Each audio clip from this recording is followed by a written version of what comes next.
Hey guys, welcome back to my channel. If you don't know me, I'm Rachel. I'm currently a student at the Rhode Island School of Design, aka RISD.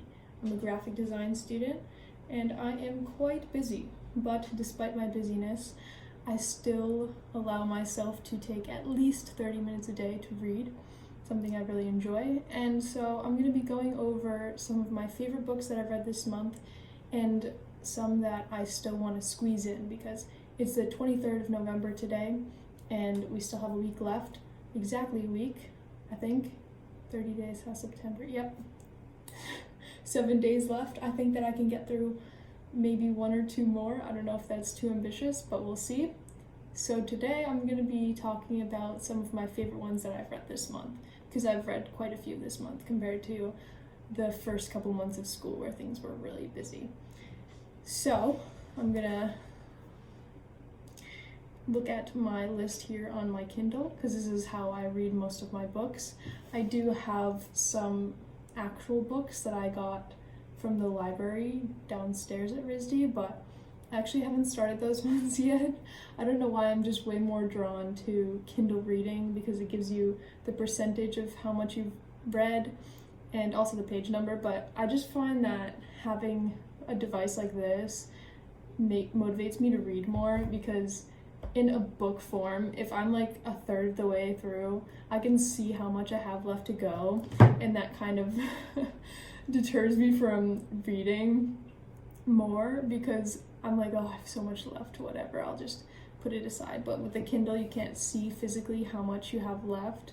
You just have the percentage and you're like, let me get to this percent, let me get to this percent. And it's like almost like a tracking system for yourself. So I really like that.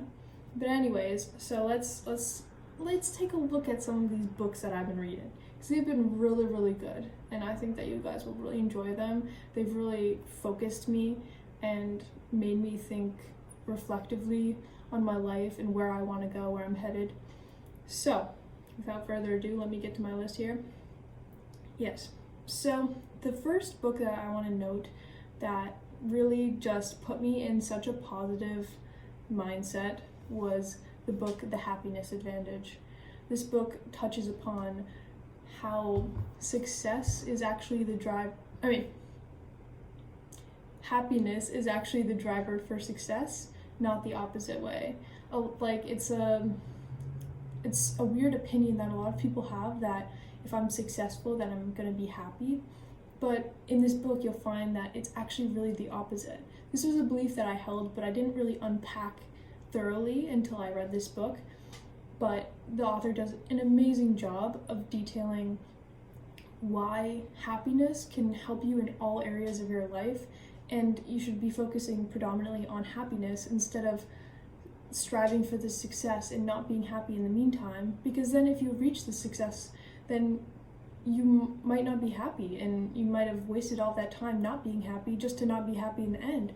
So really it's about how happiness should come first, and if you do find happiness, it's more likely to propel you to success.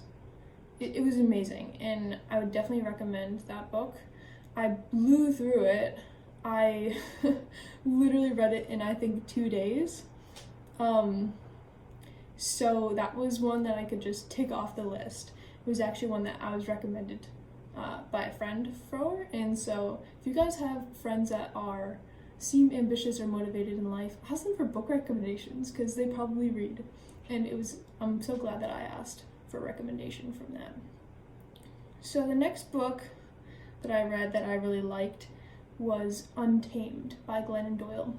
This book really made me rethink what it is to be a successful woman, and to not let standards or assumptions of what being a woman is deter you or prohibit you from doing what you actually want to do. It's about being an untamed human, an untamed woman, not somebody who is constricted by all of these different rules that society has set in the past, or feel like you have to do something because you think that that's the way to happiness, it's the only way. No, it's about unleashing your own passion from within and not being afraid to do that. It was a really good book. I also finished that one in only a couple of days. So also really good. The next book is, let me find it here. The next book is Upstream by, apologies, sort, filter. This Kindle's like kind of old, so it takes a while to load. But anyway, so yes, the next book is Upstream by Dan Heath. This book was really, really good as well. This one took me a little bit longer to read because it is a little bit longer itself. I believe it's almost 300 pages. And it's called Upstream, The Quest to Solve Problems Before they... The quest to solve problems before they... My goodness.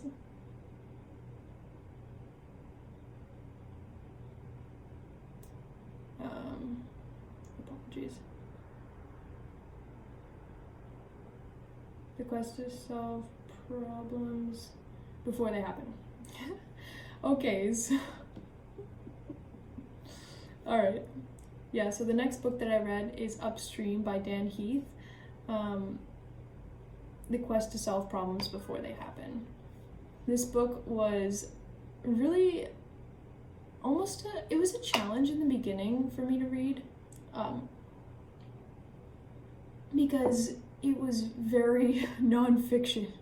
Like, it was all about studies that showed how upstream thinking, which I'm not going to dive into upstream thinking too much, but basically it's being proactive, trying to solve problems before they happen instead of trying to fix the problems once they already happen, which is an amazing concept and something I'm really interested in.